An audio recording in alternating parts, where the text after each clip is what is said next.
Olá, sou a professora Luzia Valentina Módulo. Sejam bem-vindos à aula sobre relações hídricas. Este material didático está sujeito à advertência legal publicada pela Universidade Federal de Minas Gerais em 31 de julho de 2020.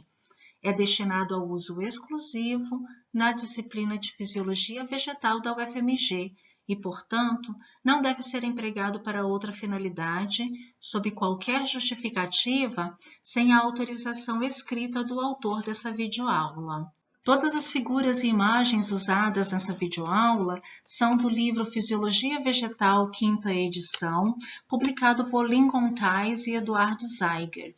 E as outras que não fazem parte desse livro lhes são atribuídas a devida referência. A água contribui para o crescimento de vegetais, e de toda a água absorvida pelo sistema radicular da planta, pelo menos 98% é eliminada para a atmosfera por meio da transpiração. Sim, plantas transpiram muito. E do restante, apenas 0,2% é usado na fotossíntese. A água pode constituir de 5 a 95% da massa dos órgãos. Por exemplo, sementes podem conter de 5 a 15% de água, a depender da espécie vegetal, bulbos até 62% de água, folhas de 70% a 95%, enquanto que frutos variam de 80% a 90%. Do ponto de vista químico, a água é constituída por 2 átomos de hidrogênio e 1 átomo de oxigênio. E a diferença de eletronegatividade entre o átomo de hidrogênio, que apresenta um delta positivo, e o átomo de oxigênio, que apresenta um delta negativo, cria um dipolo elétrico na molécula de água. A água também consegue realizar ligações de hidrogênio com outras moléculas de água e também com outras substâncias. No caso exemplificado neste slide, nós temos que o hidrogênio de uma molécula de água pode estabelecer uma ligação de hidrogênio com o átomo de oxigênio de uma outra molécula de água. E essa interação química favorece a coesão entre moléculas de água, algo que é muito importante do ponto de vista de fisiologia vegetal. A água é uma substância que apresenta um dos maiores valores de calor específico. O que isso significa? É que são necessários 4,2 joules para que 1 grama de água eleve sua temperatura em 1 grau Celsius. Então, é o equivalente a dizer que a água, para elevar a sua temperatura, ela necessita de uma quantidade relativamente elevada de energia, o que é bom porque se fosse necessária uma quantidade relativamente pequena, seria muito recorrente que em células, de uma maneira geral, a temperatura se elevasse, porque majoritariamente são constituídas por água, e com isso ocasionaria a desnaturação de proteínas e degradação de outras substâncias e, consequentemente, a perda da funcionalidade. Um outro conceito físico muito importante é o calor latente de vaporização. No caso da água, para que 1 mol de água a 25 graus Celsius mude de estado físico, do estado físico líquido para o gasoso, é necessário que este 1 mol de água receba 10,5 quilocalorias ou 44 quilojoules.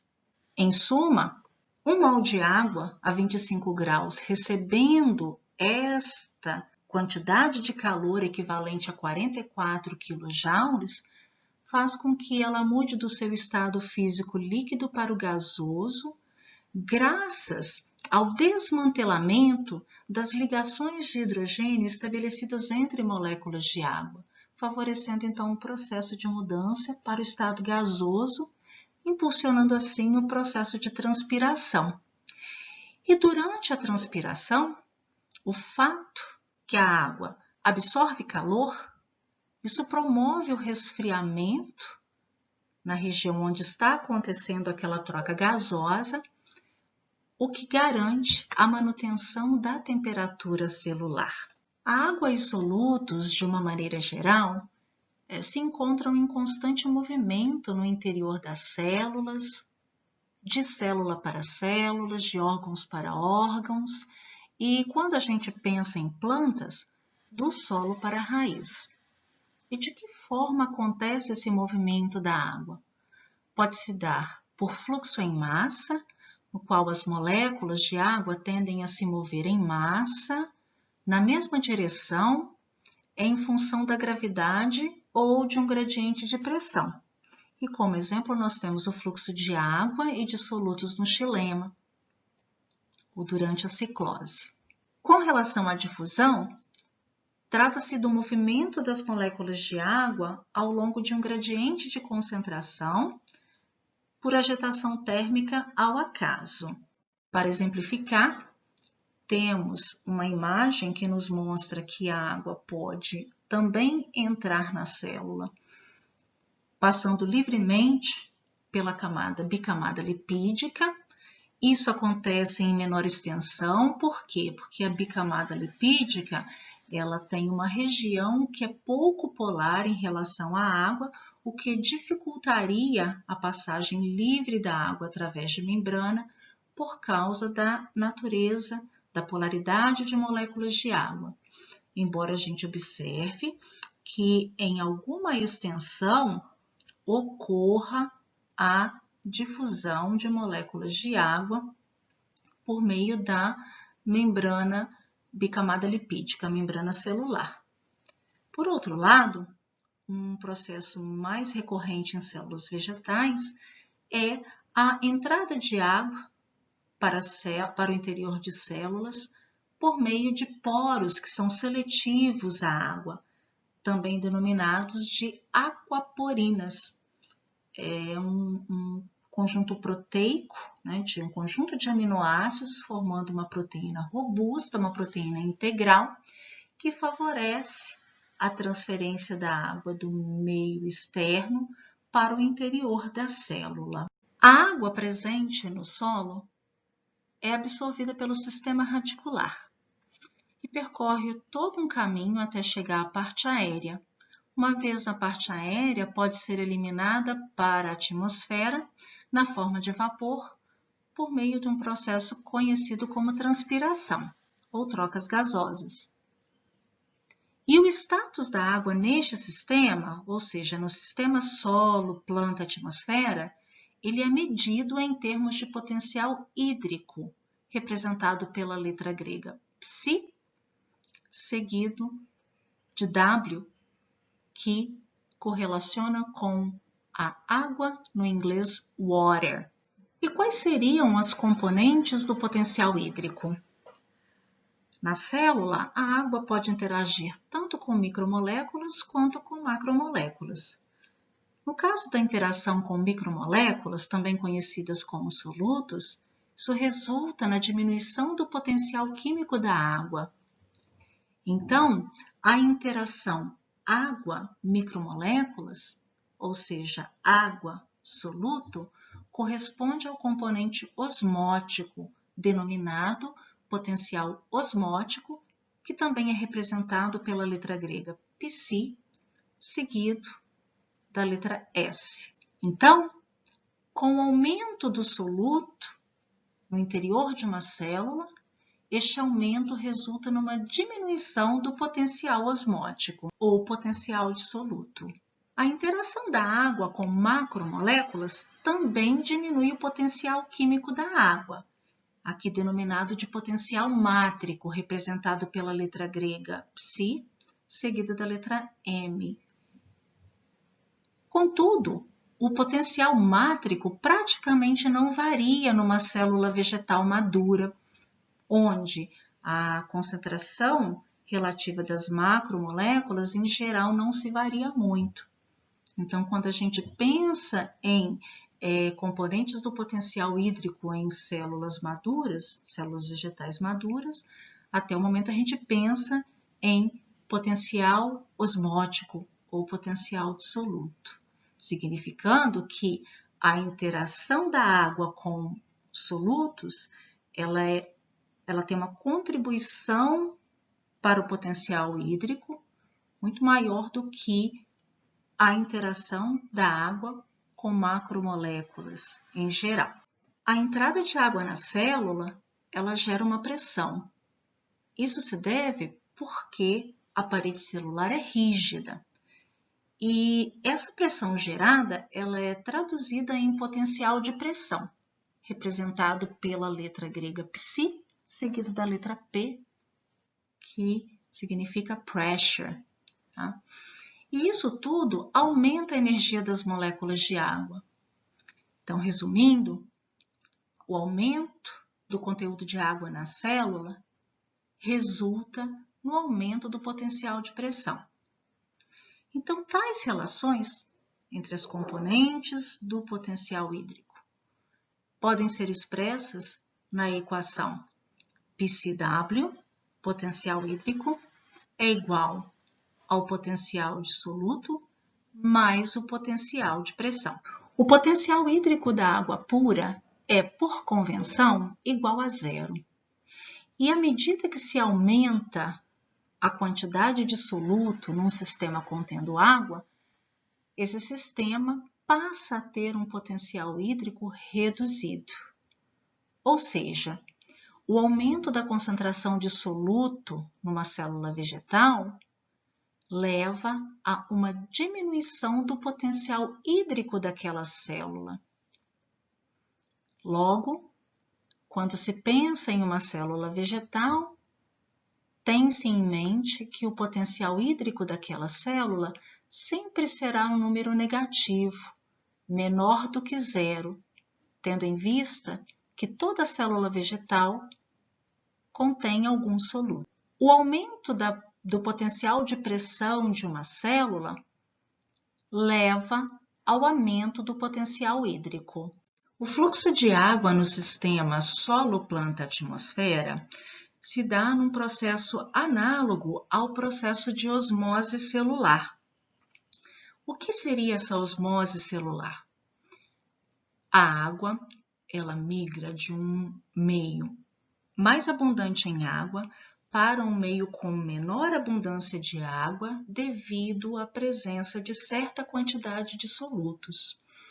Então, com isso, o segundo meio, que tem menos abundância de água, ele passa a ser diluído com a entrada de água para este meio. Da mesma forma, é o fluxo de água no sistema solo-planta-atmosfera. Nós temos, nesta representação esquemática, que o solo possui o maior potencial hídrico dentre estes compartimentos listados. O potencial hídrico do solo é o menos negativo quando comparado com o potencial hídrico da raiz, do xilema, da folha e da atmosfera. Isso significa que o conteúdo de água no solo ele é relativamente maior do que o conteúdo de água na raiz, que é relativamente maior do que o conteúdo de água no xilema, que é relativamente maior do que o conteúdo de água nas folhas e que é relativamente maior do que o conteúdo de água na atmosfera. E é exatamente este gradiente de abundância de água que dirige o movimento de água no sistema do solo para a planta para a atmosfera. Notem que os valores de potencial hídrico eles são todos negativos. Por quê? Porque, por convenção, a água pura é o sistema que apresenta o maior potencial hídrico e que é igual a zero. Contudo, embora este gradiente de água ele favoreça a transferência da água do solo para a raiz, para o xilema, e o xilema conduz até a parte aérea, e finalmente essa água é devolvida à atmosfera por meio do processo de transpiração e trocas gasosas, a água ela sofre resistências. Não é tão simples esse processo de transferência de água, ele não é ele é um processo que demanda energia. E a primeira resistência que a água sofre é exatamente no solo, por causa da agregação das partículas de solo. Então, a água precisa migrar por entre essas partículas até que ela chegue à rizosfera e então possa ser absorvida pelo sistema radicular. E é natural que lá no sistema radicular ela sofra também resistência, porque ela precisa permear membranas até chegar nas células e com isso atingir ao xilema. O xilema também oferece uma resistência ao fluxo de água. E uma vez que essa água chega até as folhas, sofre resistência tanto pela camada de cutícula quanto pela presença de células estomáticas. E, por fim, para se sair do sistema planta e atingir a atmosfera, a planta necessita, a água necessita de vencer essa resistência que os estômatos a oferecem. E como se dá o movimento da água na raiz? As rotas de absorção de água pela raiz acontecem através do parênquima cortical, esta região da raiz. E ela pode acontecer tanto pelas rotas apoplástica quanto pela simplástica e transmembrana. Na rota simplástica, a água flui entre as células vegetais, ou seja, as células da raiz, pelos plasmodesmos, aqui representado, sem atravessar a membrana plasmática. E na rota transmembrana, a água se move através das membranas plasmáticas, por meio, majoritariamente, das aquaporinas, com uma curta permanência no espaço da parede celular. Já na endoderme, a rota apoplástica ela é bloqueada pelas estrias de Caspary. Na rota apoplástica, nós temos que a água permeia os espaços da parede celular, num processo de menor custo energético, até que chegue no xilema. Então, independentemente da rota, o objetivo é conduzir a água até o xilema para que o xilema possa distribuir essa água segundo a demanda dos demais órgãos na parte aérea. E do ponto de vista de relações hídricas, um fenômeno que é recorrente em plantas de florestas pluviais, como é o caso da floresta amazônica, é o fenômeno de gutação. O que seria esse fenômeno? É exatamente a eliminação de água na forma líquida pelas folhas dos vegetais através dos hidatódios. Os hidatódios são poros semelhantes aos estômatos. E é muito importante a gente notar a diferença entre gutação e transpiração. Na transpiração, a água é eliminada para a atmosfera por meio de sua mudança de estado físico do líquido, quando presente na célula vegetal, para o estado gasoso, na forma de vapor, que é eliminado pela atmosfera. Enquanto que na gutação, a água é eliminada ainda no estado líquido. Isso se deve por quê? Porque as espécies vegetais que estão sujeitas a essa condição de umidade relativa do ar elevada, como é o caso das florestas pluviais, elas apresentam uma pressão positiva na raiz que impulsiona essa migração da água para a parte aérea, chegando nas folhas e sendo eliminada pelos hidatódios. Então, aqui nessa figura, a gente observa as gotículas de água, eventualmente com um pouquinho de sais, de solutos, que são eliminados a partir dos hidatódios. Mas como se dá o movimento da água da raiz para a parte aérea? A água pode se movimentar por capilaridade, graças à interação de forças como adesão e coesão e a própria tensão superficial da água. A adesão ela é explicada pela formação de polo elétrico na molécula de água, uma vez que há uma diferença de eletronegatividade entre o átomo de oxigênio e os átomos de hidrogênio presentes nesta molécula. Enquanto que a coesão, ela se origina a partir da formação de ligações de hidrogênio entre moléculas de água. Então, neste sentido, a água ela consegue percorrer um determinado espaço, né, esse espaço sendo estreito, e atingir determinada altura. E quanto mais estreito for esse espaço a ser percorrido, mais alto a água subirá. A título de exemplo, elementos traqueais de 50 micrômetros de diâmetro, ou seja, bem delgados, permitem a ascensão de 0,6 metros de água, enquanto que os de 400 micrômetros, ou seja, mais espessos, promovem a ascensão de apenas 0,08 metros de água nessa coluna.